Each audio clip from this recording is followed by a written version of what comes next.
चाहे कितना भी दिन भर काम कर लो, लेकिन काम तो खत्म होते ही नहीं है। लेकिन उन्हें आसान करने का और फटाफट करने के कुछ तरीके होते हैं। तो आज मैं वही तरीके आपके साथ शेयर करूंगी, तो आप फटाफट से देख लीजिए कि मैंने क्या क्या किया है। तो चलिए शुरू करें।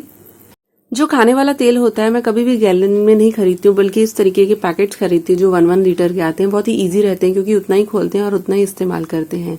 लेकिन कितना भी इसे निचोड़ लो अच्छी तरीके से, ये जो थैली है अच्छी तरीके से साफ नहीं हो पाती है और बहुत सारा तेल या फिर घी या फिर अगर वनस्पति घी आपने लिया तो वो वेस्ट हो जाता है। तो ऐसा ना हो इसके लिए हमें क्या करना चाहिए, इस तरीके से मैंने कट कर लिया है।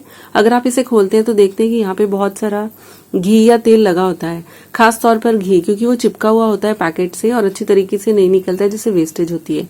तो मैं क्या करती हूँ, पैकेट को इस तरीके से खोल लेती हूँ, फिर गुथा हुआ आटा उसके ऊपर इस तरीके से रखती हूँ और उसे अच्छी तरीके से ऐसे में लपेट लेती हूँ। आप चाहें तो किसी थाली के ऊपर इसे रखकर आटे को इसके ऊपर गूंद भी सकते हैं।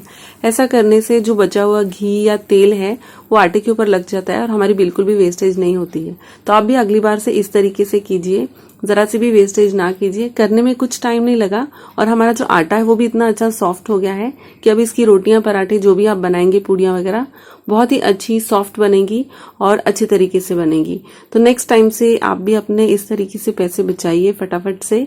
और अगर आपको ये मेरी टिप पसंद आई तो वीडियो को लाइक जरूर करना। आप भी सोच रहे होंगे क्या छोटी मोटी बातें बता रही हूँ, लेकिन इन चीजों से हमारे बहुत सारे पैसे लॉन्ग टर्म में बचते हैं। तो चलिए अब देख लेते हैं अगली वाली टिप।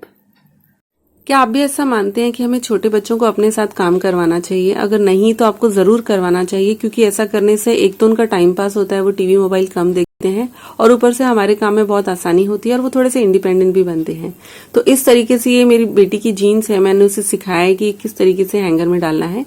जो नॉर्मल तरीका है मैं उस तरीके से नहीं डालने वाली हूँ। ये देखिए, जीन्स का जो एक पैर है उसे आप इस तरीके से फोल्ड करके डालिए, फिर दूसरे पैर को इस तरीके से आपको फोल्ड करना है और उसके बाद में जो दूसरा पैर बाहर की तरफ है उसे भी फोल्ड करके अंदर की तरफ डाल देना है।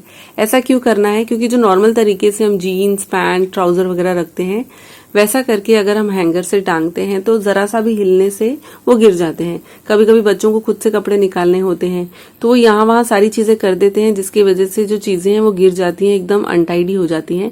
तो जब इस तरीके से जीन्स डालेंगे और बच्चों को भी सिखाएंगे तो हैंगर से वो बिल्कुल नहीं निकलेंगी, बिल्कुल नहीं गिरेंगी, चाहे बच्चे उसे निकालें या कोई भी बड़ा निकाले। कभी कभी बड़ों को भी बच्चों जैसी आदत होती है, तो आप भी इसे आजमाएं।